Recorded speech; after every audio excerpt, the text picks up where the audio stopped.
The dust of the Montana Territory clung to Hayes Jameson's boots as he trudged through the iron gates of Florence's only cemetery. Overhead, thunder rumbled across the darkening sky, promising a downpour that matched his mood. The year was 1878, and Hayes had spent the past month tracking the men who'd murdered his brother, only to find himself back where it all began with nothing but empty hands and a heavy heart. The small plot stretched before him, wooden crosses and modest headstones marking the final resting places of Florence's deceased. His spurs jingled with each step, the only sound besides the distant rumble of thunder as he made his way to the newest grave, his brother's final resting place. "I thought I might find you here." Her voice was the first thing to reach him, soft and clear, cutting through his grief like a knife.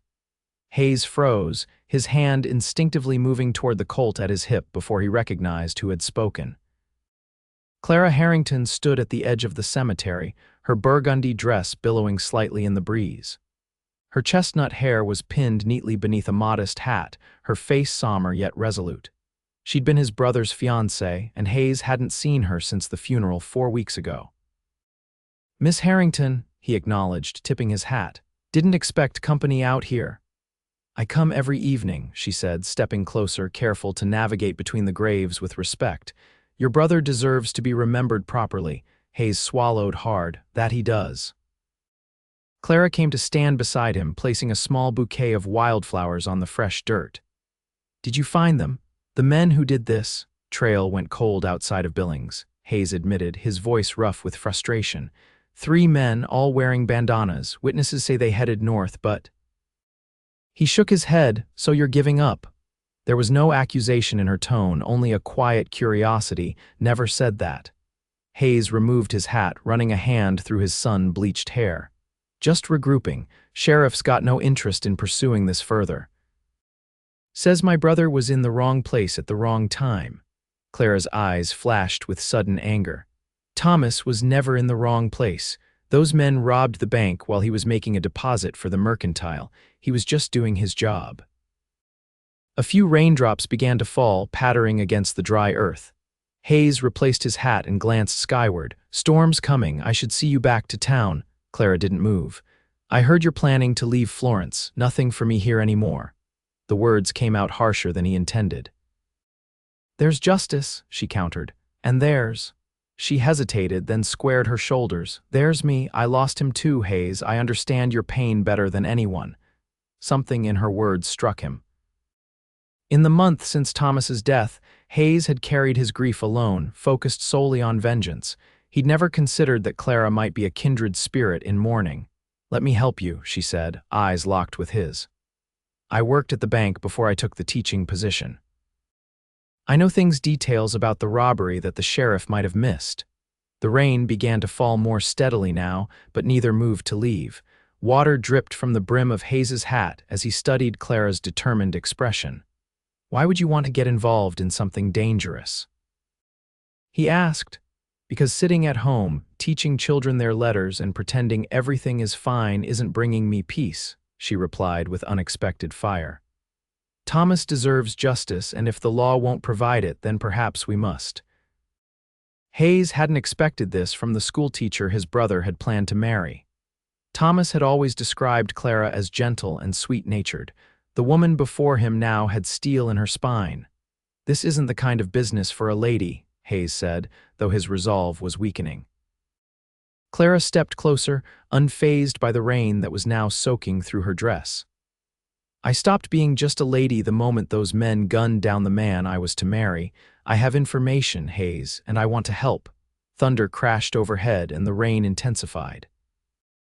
Hayes realized they were both getting drenched. "We need to get out of this weather," he said, removing his duster and placing it around her shoulders. "Come on, we can talk at the hotel." As they hurried through the cemetery gates, Hayes couldn't help but notice how naturally Clara fell into step beside him, her determination matching his own. Perhaps he'd been wrong to think he was alone in this fight. The Golden Nugget Hotel's dining room was nearly empty when they arrived, most patrons having fled the streets when the storm hit. Hayes guided Clara to a corner table, ordering coffee for them both. "Tell me what you know," he said once they were settled. Clara leaned forward, lowering her voice. The day before the robbery, 3 men came into the bank. They claimed to be cattle buyers, but something seemed off. Mr. Peterson, the bank manager, was unusually nervous around them. "You think Peterson was involved?" "I don't know," Clara admitted. "But he's been spending freely since the robbery, and he was conveniently absent when it happened." Hayes considered this. "The sheriff check his alibi. Sheriff Williams and Peterson play poker every Tuesday night. I doubt he questioned him too hard." The coffee arrived and Hayes wrapped his hands around the mug, grateful for the warmth. Outside, the storm raged, rain lashing against the windows. "One of the men had a distinctive scar," Clara continued. "Right here." She traced a line from the corner of her right eye down to her jaw. "I mentioned it to the sheriff, but he didn't seem interested." "A scar like that would be hard to hide," Hayes noted, his mind already working. "Could help us identify him." "There's more," Clara said. "The bank keeps records of large withdrawals. The day before the robbery, someone withdrew nearly $5,000, an unusual amount for Florence." "Who?" "James Blackfield. He owns the saloon on the edge of town." Hayes frowned. "Why would a saloon owner need that much cash?" "Exactly," Clara said with a satisfied nod. "And I've seen him meeting with Peterson several times since the robbery." For the first time since his brother's death, Hayes felt a flicker of hope. These were solid leads, far better than the vague descriptions and cold trails he'd been chasing. "You've been investigating on your own," he observed, a new respect in his voice. "I have." Clara met his gaze without apology. "Thomas was everything to me. I won't rest until those responsible pay for what they did." Hayes studied her for a long moment. Clara Harrington was no longer just his brother's fiancée. She was a woman with purpose, intelligence, and a determination that matched his own. Something shifted between them in that moment, a mutual recognition that transcended their shared grief. "We'll need to be careful," he finally said. "If Peterson and Blackfield are involved, they're dangerous men." "I know the risks," Clara assured him, "but 2 of us working together stand a better chance than either of us alone." Hayes nodded slowly. "Tomorrow, we'll start with Blackfield's saloon, see what we can learn." As they finished their coffee, discussing strategies for their investigation, Hayes realized that his plan to leave Florence had been set aside. With Clara's help, he might finally bring his brother's killers to justice. And perhaps, along the way, they both might find some peace. The rain had stopped by morning, leaving Florence's streets muddy and the air fresh. Hayes met Clara at the schoolhouse after classes ended, impressed by her ability to maintain her teaching duties while pursuing their investigation. "I've been thinking," she said as they walked toward Blackfield's saloon, her skirts carefully held above the mud. "We need a reason to be at the saloon without raising suspicions." "Already considered that," Hayes replied. "I'll pose as a cattle buyer looking to invest in the territory. You can be my sister helping me scout locations." Clara nodded approvingly. "That could work, though I don't look much like your sister." "Few will question it if we don't give them reason to," Hayes said. Blackfield's Frontier Saloon sat at the far end of Florence's Main Street, a 2-story building with peeling paint and the sound of a piano drifting through its swinging doors. Hayes offered Clara his arm as they approached, a gesture both protective and practical given the muddy terrain. "Let me do the talking," he murmured as they reached the entrance. Inside, the saloon was dimly lit and half full, mostly locals drinking away the afternoon. A few glances turned their way. A respectable woman in a saloon was still an unusual sight, even in 1878. They approached the bar where a heavy-set man with a waxed mustache was polishing glasses. "Whiskey," Hayes ordered, then added, "and information if you're selling that too." The bartender raised an eyebrow. "Whiskey's 2 bits. Information depends on what you're asking." "Looking for James Blackfield. Heard he might be interested in a business proposition." "Mr. Blackfield's a busy man," the bartender said, pouring the whiskey. "What sort of proposition?" "Cattle," Hayes replied smoothly. "Looking to establish a new operation in the territory." "Heard Blackfield's got connections." The bartender's expression remained neutral, but his eyes flicked briefly toward the staircase. He's not here at present, expected back tomorrow. We'll return then, Clara said, speaking for the first time. Is there a particular time that would be convenient? Something about her refined manner seemed to put the bartender at ease. Afternoons are best, madam, after 2. They thanked him and departed, both aware they were being watched as they left. Once outside, Hayes guided Clara down the street, maintaining their pretense until they were well away from the saloon. He was lying, Clara said immediately. Blackfield was upstairs. Did you see how the bartender looked toward the staircase? Hayes nodded, impressed by her observation. You've got sharp eyes, Miss Harrington, Clara, she corrected. If we're to be partners in this, you should use my given name, Clara, Hayes repeated, finding he liked the sound of it. And I'm Hayes, not Mr. Jameson.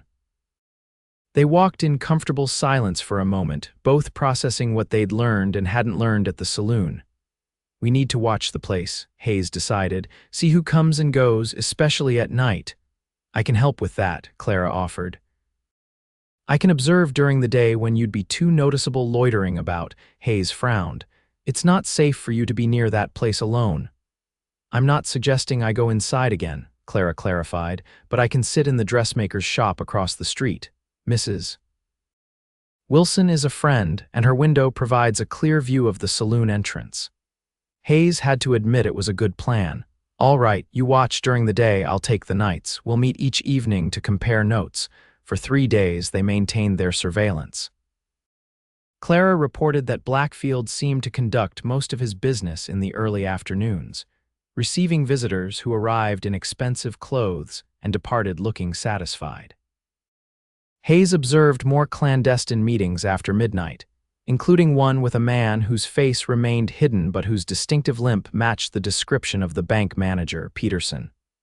On the 4th day, Clara burst into Hayes's hotel room, her face flushed with excitement. I saw him, she said breathlessly. The man with the scar, he just went into the saloon. Hayes was on his feet immediately, checking his revolver. You're certain? Absolutely. Same scar, right side of his face. Clara was already moving toward the door. He's one of the men who killed Thomas. I know it. Hayes caught her arm. Wait, we need to be smart about this. If we confront him directly, we could lose our only lead. Clara's eyes flashed with impatience, but she nodded. What do you suggest? We follow him when he leaves, find out where he's staying, who he's working with. The wait was agonizing. They took positions across from the saloon, Clara in the dressmaker's shop and Hayes lounging against a hitching post, appearing to any observer as nothing more than a cowboy killing time. 3 hours passed before the scarred man emerged, considerably drunker than when he'd entered. He staggered down the street, Hayes following at a discreet distance while Clara trailed further behind. The man led them to a small boarding house on the edge of town, a dilapidated structure that catered to those with limited means or a desire for anonymity. Hayes watched him enter, noting which window lit up minutes later.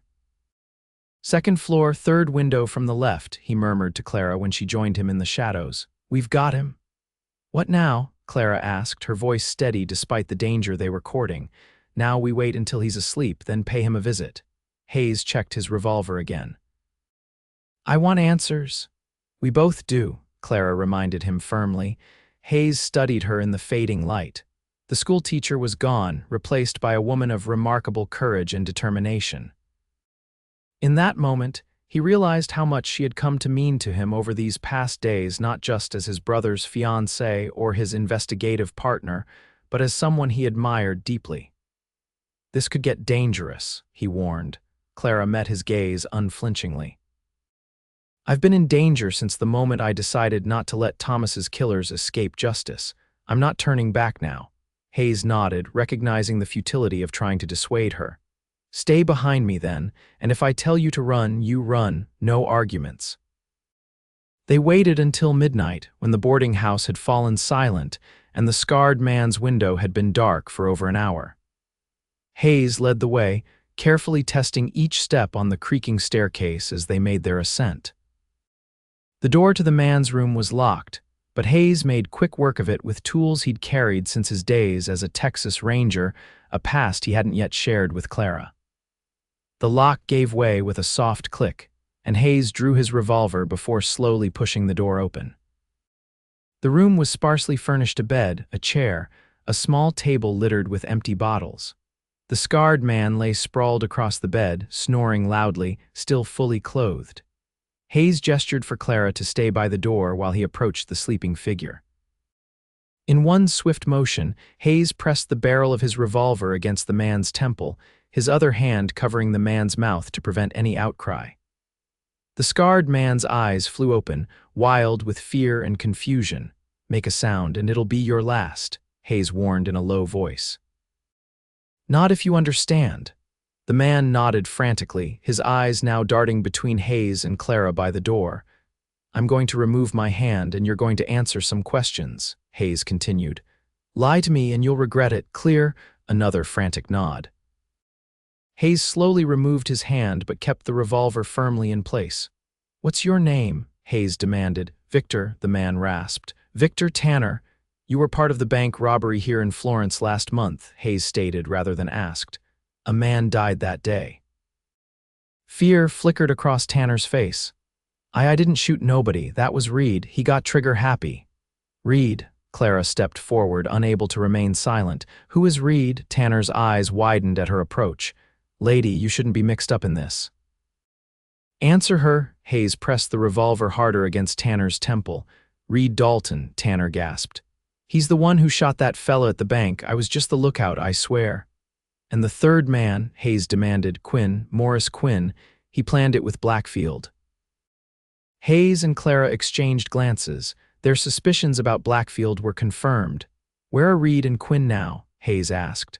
"Cabin, 'bout 10 miles north of here," Tanner replied, sweat beading on his forehead. "By the creek. We've been laying low, splitting the money." "And Peterson, the bank manager, was he involved?" Tanner's eyes narrowed slightly. "You know a lot. Answer the question." "Yeah, he was in on it. Told us when the money shipment would arrive, which tellers would be working. Made it easy."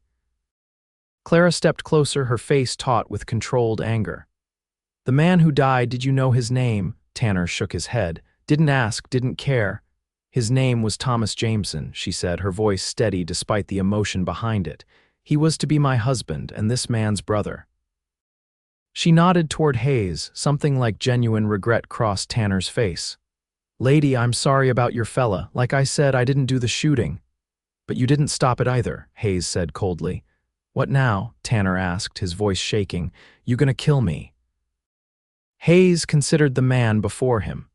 Killing Tanner in cold blood, even to avenge his brother, wasn't justice, it was murder, and Hayes Jameson was no murderer. "You're going to get dressed," Hayes decided. "Then you're taking us to that cabin. And after that, you're going to tell everything you just told us to the sheriff." "Sheriff Williams," Tanner barked a humorless laugh.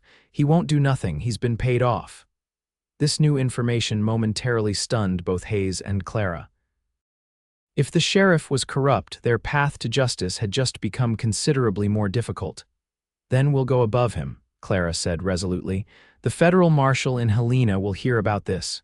Hayes nodded in agreement. "Get dressed, Tanner, you're coming with us."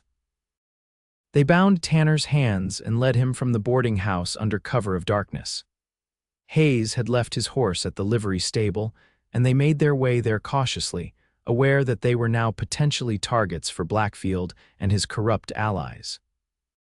At the stable, Hayes quickly saddled his horse and borrowed another for Clara. Tanner would ride double with Hayes, ensuring he couldn't escape. As they prepared to depart, Clara suddenly grasped Hayes's arm. "What if it's a trap?" she whispered. "What if he's leading us into an ambush?" Hayes had considered this possibility. "That's why we're not going to the cabin tonight. We're riding to the telegraph office in Meadowbrook, the next town over. We'll wire the federal marshal first, then approach the cabin with proper backup." Relief washed over Clara's face. "That's much wiser." They set out under a sky brilliant with stars, the Montana wilderness spreading around them as they left Florence behind. The ride to Meadowbrook would take several hours, and they maintained a careful pace, mindful of the darkness and the rough terrain. As they rode, Hayes found himself increasingly aware of Clara's presence behind him. Her determination and courage over the past days had transformed his perception of her.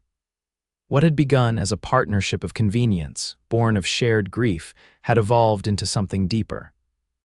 Hayes was reluctant to name it, especially given her history with his brother, but he couldn't deny the connection growing between them. They reached Meadowbrook just as dawn was breaking, the small town still quiet save for a few early risers. Hayes secured Tanner in the town jail, explaining enough of the situation to convince the local sheriff to hold him temporarily. Then they made their way to the telegraph office as soon as it opened.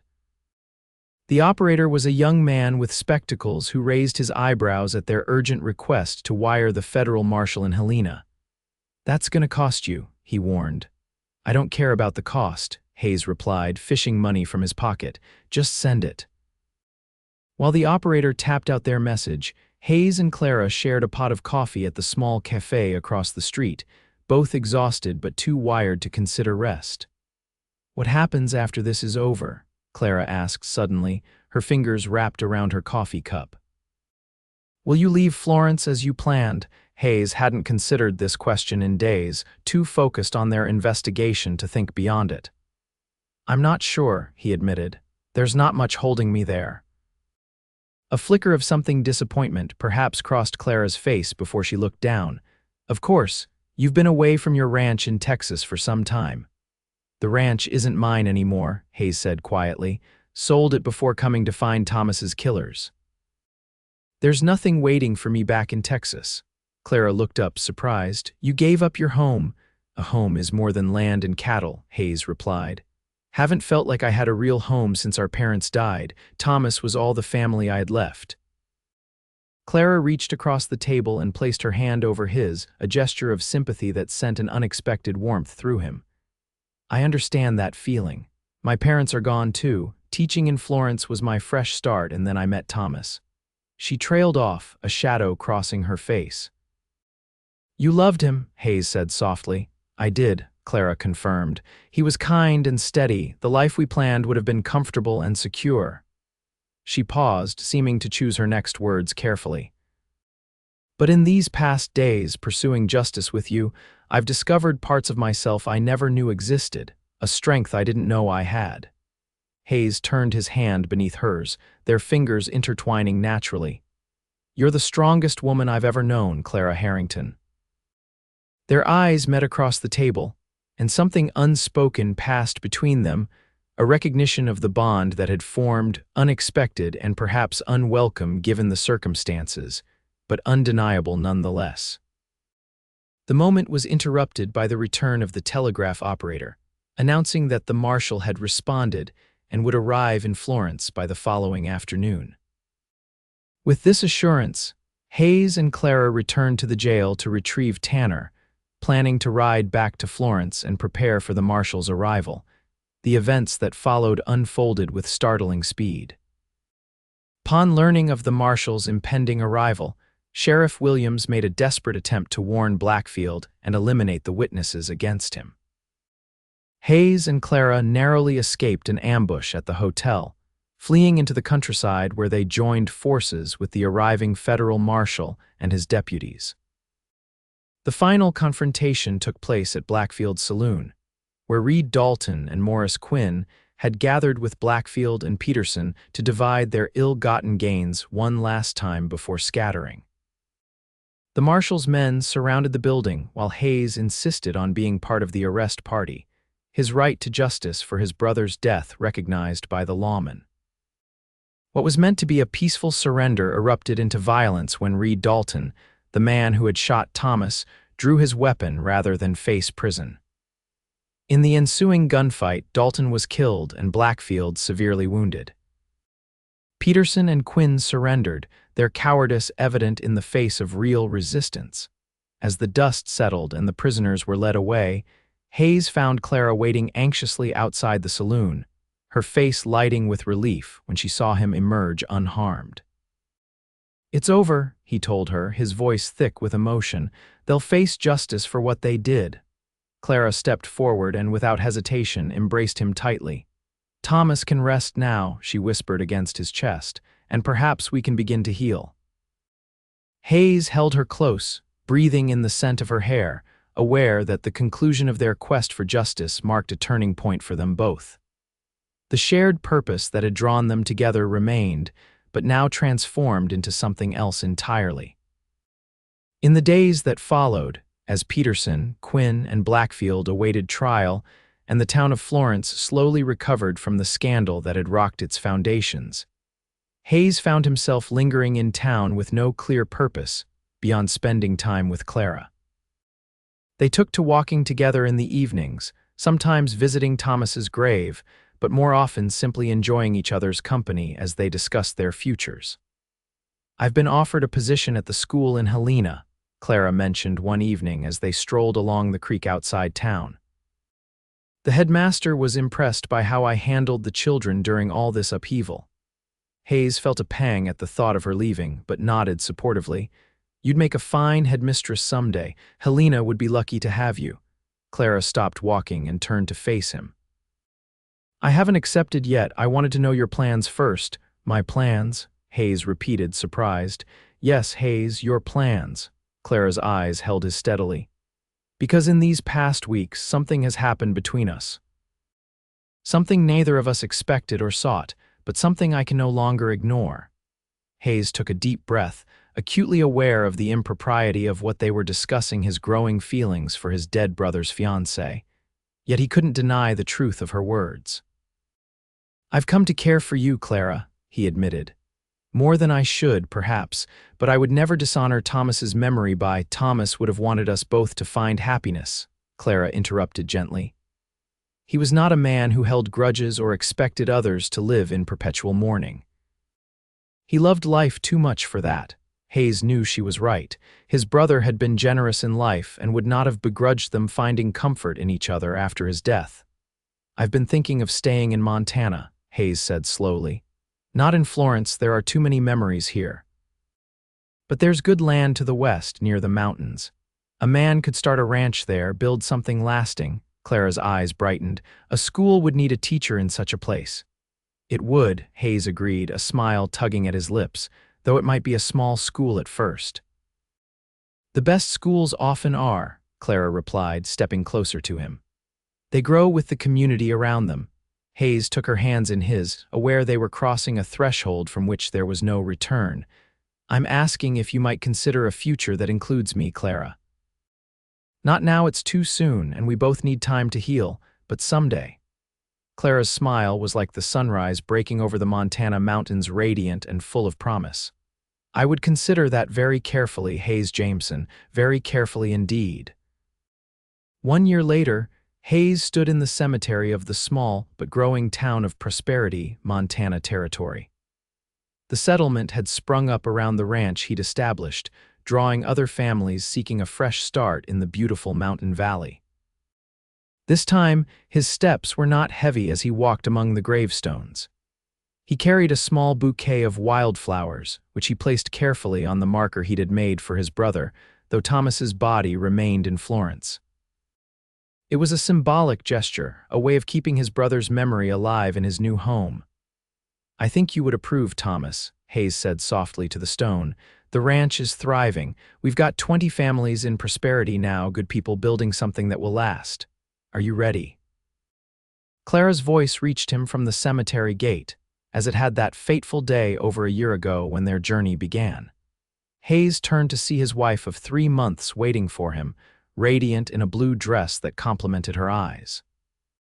Beside her stood the Reverend and his wife, along with several other townsfolk, all gathered for the dedication of Prosperity's new schoolhouse, a project Clara had spearheaded with characteristic determination.